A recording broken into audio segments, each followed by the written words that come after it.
Sairam children, the other day we had started social science lesson number 4, Rajput age. We shall continue the same lesson, but before we continue, let us start the day with 3 omkars. Om, Om, Om. Sairam. Okay, we were studying about the Rajput age. Under that, we saw the rise of the new dynasties. North India. In North India, we saw that after the downfall or after the death of Raja Bhoj, the kingdom of Malwa had become very weak. The rulers of the Pallava dynasty and Sen dynasty ruled in Bihar and Bengal. Rulers of the Pala dynasty, they were ruling in Bihar and Bengal.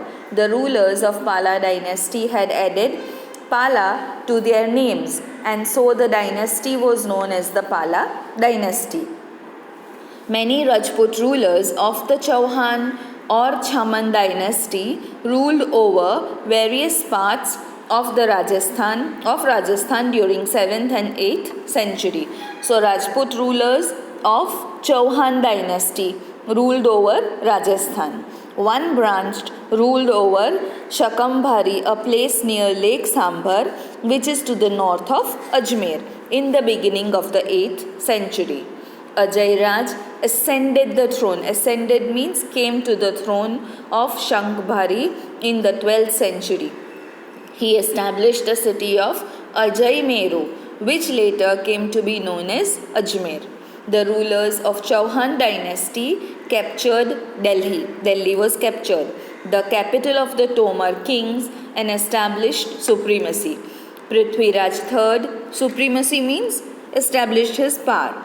Prithviraj III or Rai Pithora was a powerful ruler of the Chauhan dynasty.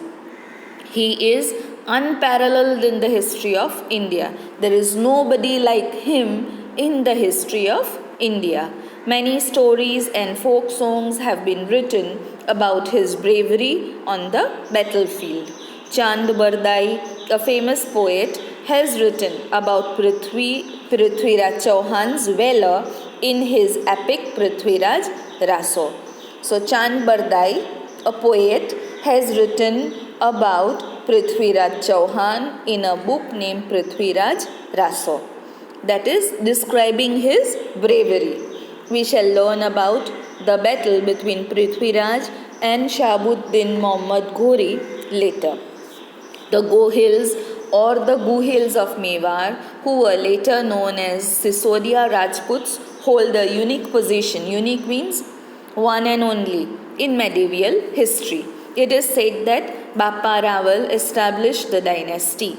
During the Rajput era, the Shedi dynasty ruled over Jabalpur, which is to be the south of river Narmada. It was known as Chedi dynasty of Kalachuri, with the capital at Tripuri. In the medieval era in Gujarat, the Rajput dynasties of the Chaudas, followed by the Solankis, ruled over Anhilwada Patan. There were many valiant rulers of this dynasty about whom we will study later. Valiant means all powerful and brave. Now we go to South India. During the Rajput era, many big and small states were established in South India.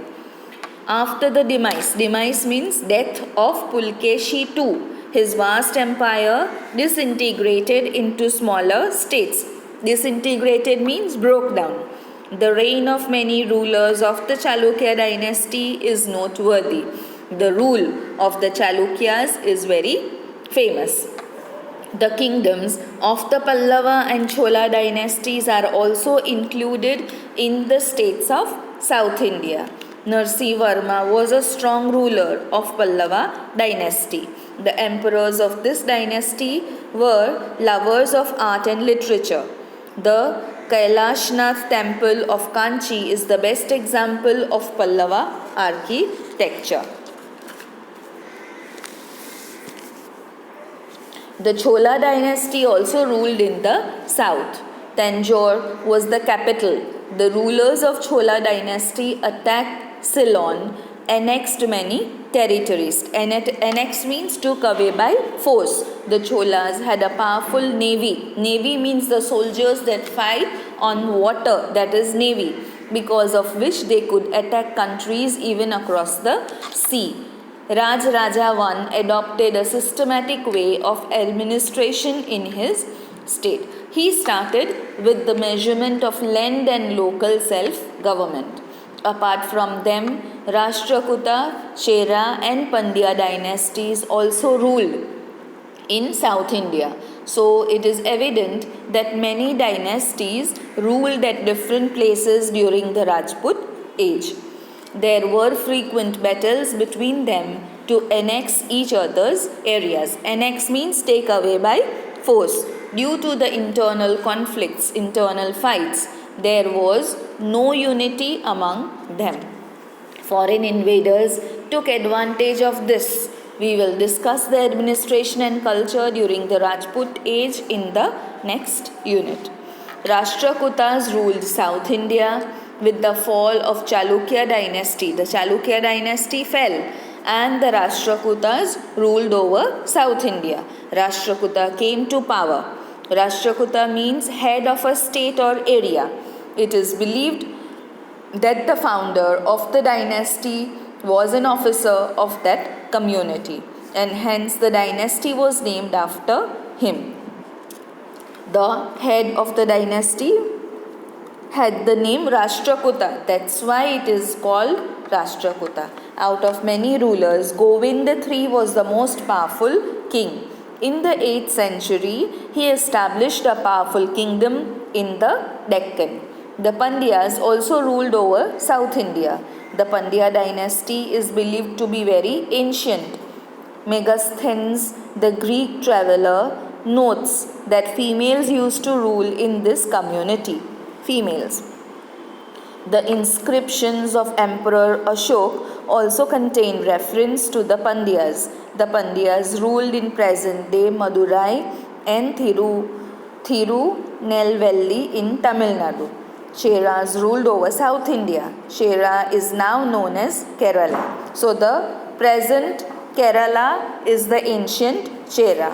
In ancient times, Kerala was a part of Tamil state. Later on, Kerala or Malayalam state separated. Kapalaputra Rajya is mentioned in the inscriptions of Ashoka. Ethan too was the first strong ruler of this dynasty. Cheran Satungwan was a powerful ruler of the dynasty. This is the end of the lesson. I will send you a schematic diagram of the rulers who came after whom. You can study in that, and I will be sending question answers. Please go through the question answers, children. Write them in your notebooks and send them to me by tomorrow evening. Om Shanti Shanti Shanti.